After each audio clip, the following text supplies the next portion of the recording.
morning, children. Today we have fun with history. I am going to start a new lesson of history, and that is the Indian subcontinent and history.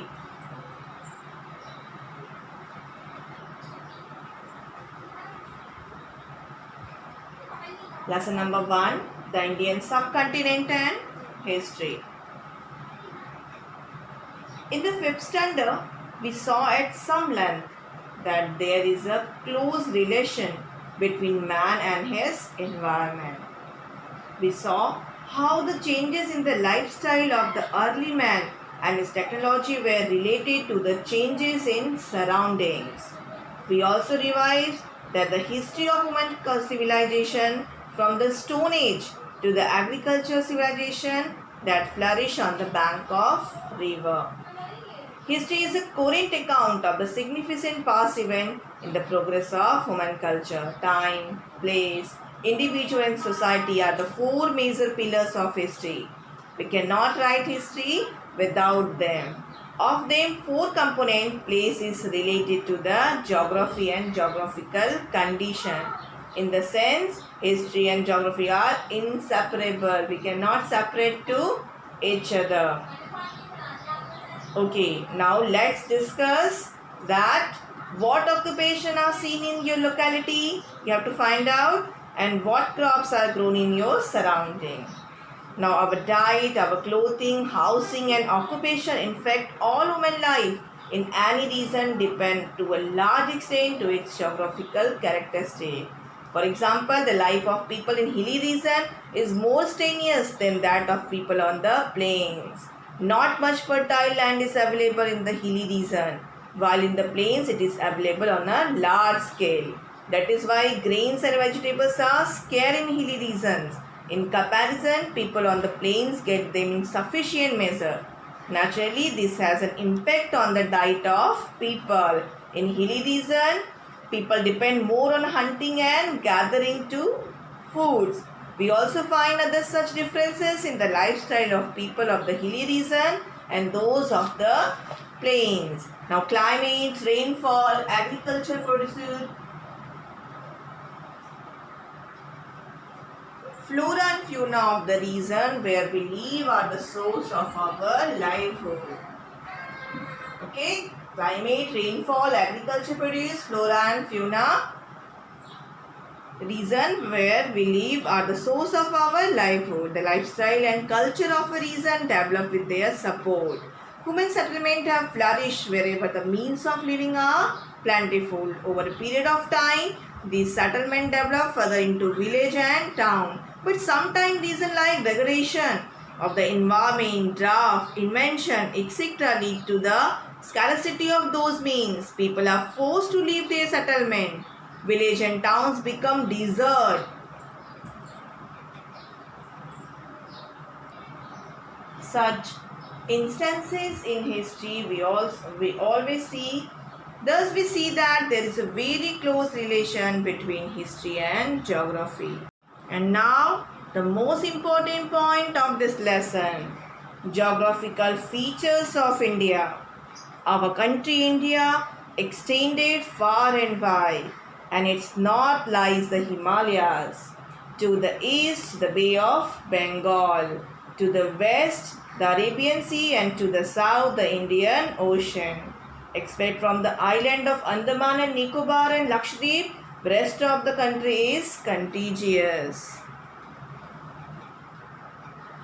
We have to take into account this reason, henceforth referred to as ancient India. When we study the ancient history of India before 1947, today's Pakistan and Bangladesh were also a part of India. The following reasons are seen to be important when we look at the course of Indian history. And that is the Himalaya, the plains of Sindhu Brahmaputra, the Thar Desert, the Deccan Plateau, the coastal regions, the island in the seas. These reasons are very important to understand the course of Indian history. First, understand the Himalayas. The Himalayas, Hindu Kush and Himalaya ranges have created an penetrable wall on the northern side of the Indian subcontinent. This wall has separated the Indian subcontinent from the desert of Central Asia. Okay, look at the map. You find that there is a two passes, Khyber and Bolan. There is also a land route, and that is called the Silk Route. And this land route through the Khyber and Bolan passes. If you see the map, you see that there is a Khyber Pass and Bolan Pass.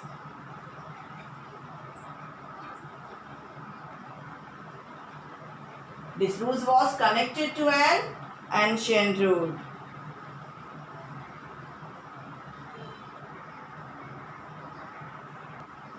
This ancient trade route passes through Central Asia and reached Arabia. From Central Asia to Arabia, this route is passed. It is known as the Silk Route or Silk Road. Why it is known as a Silk Route? Because at that time the silk was the main commodity exported to the western countries using this route. The route through the passes was used by many reasons in vendor to enter ancient India. Many foreign travelers also came to India by this route. Now, second most important physical feature, and that is the plains of the Sindhu, Ganga and Brahmaputra. This region consists of the basins of three big rivers, Sindhu, Ganga and Brahmaputra, and their tributaries.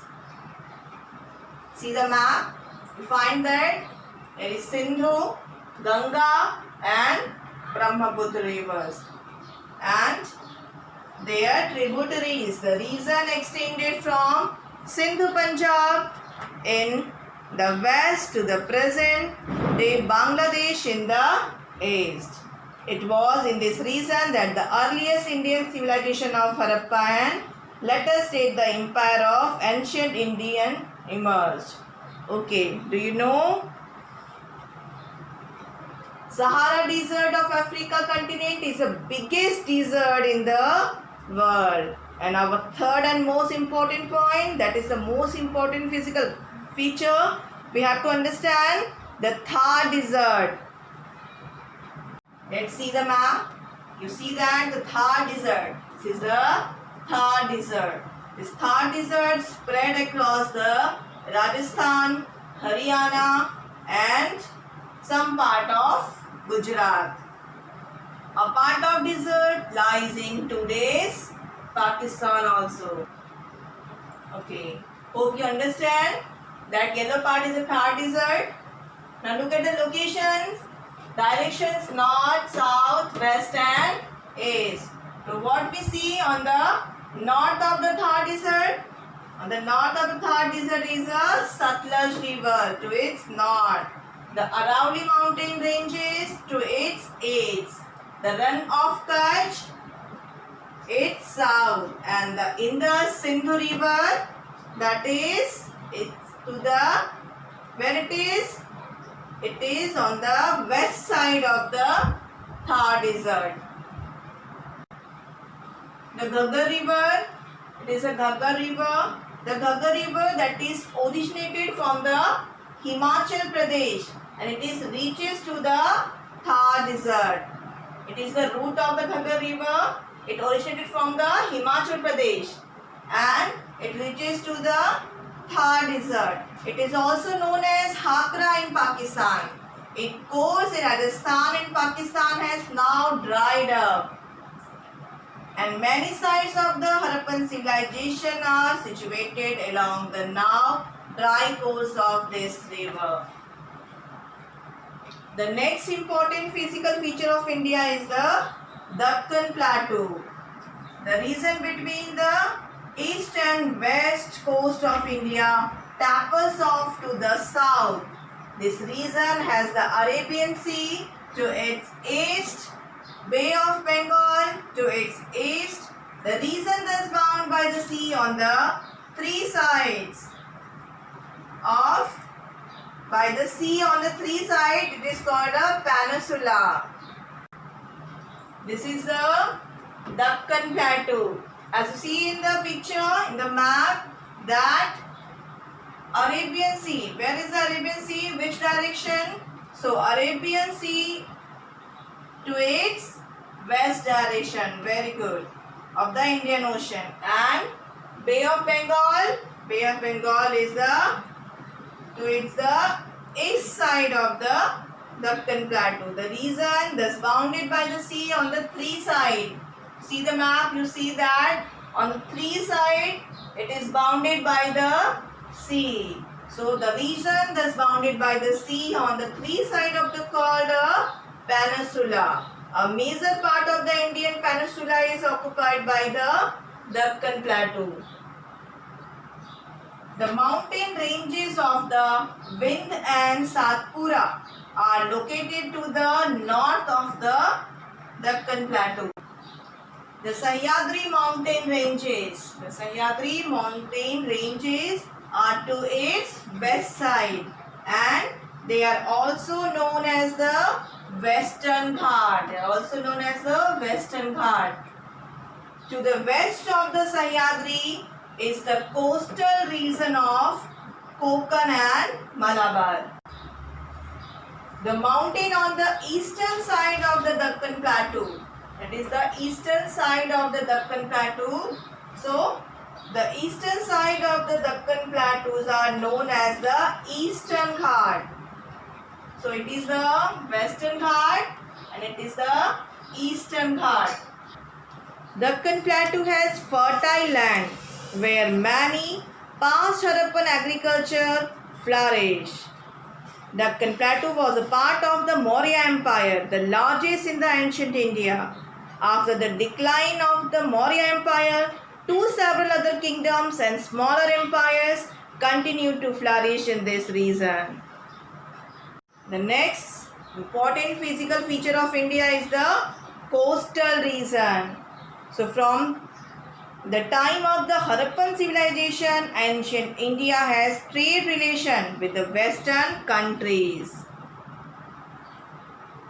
These are the western countries, and India has a trade relation with the western countries.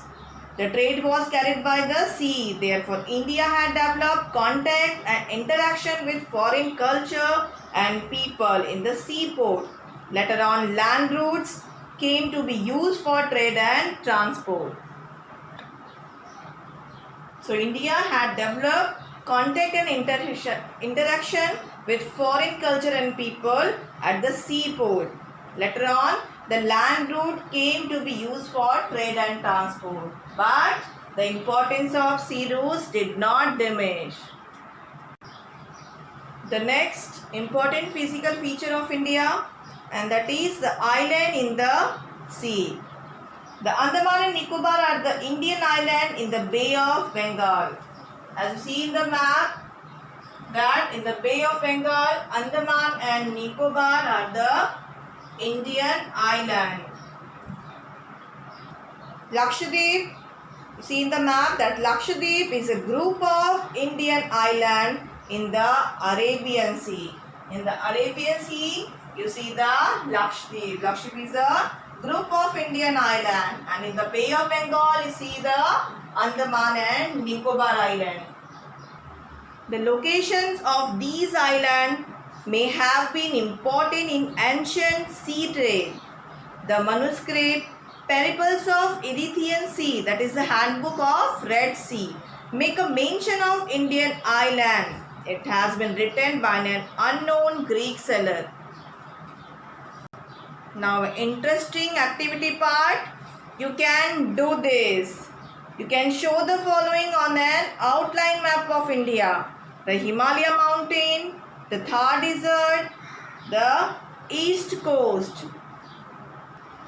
Children, hope you all understand the geographical features of India.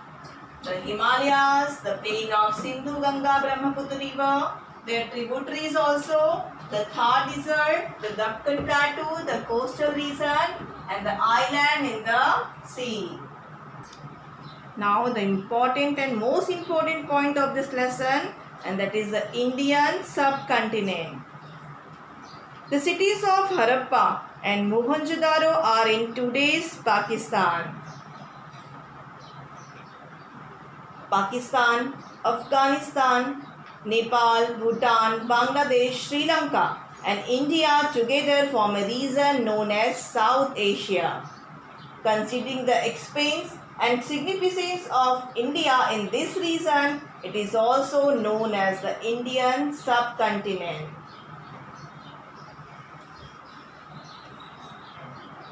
The China, Myanmar, these are our neighboring countries. Our neighboring countries are China and Myanmar.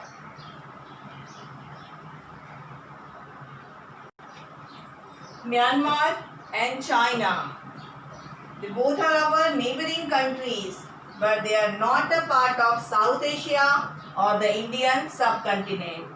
So children, hope you all understand that the Afghanistan, Pakistan, Nepal, Bhutan, Bangladesh, Sri Lanka and India together form the region known as South Asia. And considering the expanse and significance of India in these regions, it is also known as the Indian subcontinent. Now children, it's time for summarize the lesson. Today we understand the Indian subcontinent and history. In this lesson, we understood history and its pillars. That time, place, society and individuals are the four major pillars of history. Then we understand geographical conditions and history. That how the place, flora, fauna, diet, clothing, housing, occupation, all the human life in any region depend on the geographical characteristic. Then we also understand that degradation of environment, drought, invention, etc. lead to scarcity of means and people are forced to leave their settlement. Then we also understand that the geographical features of India.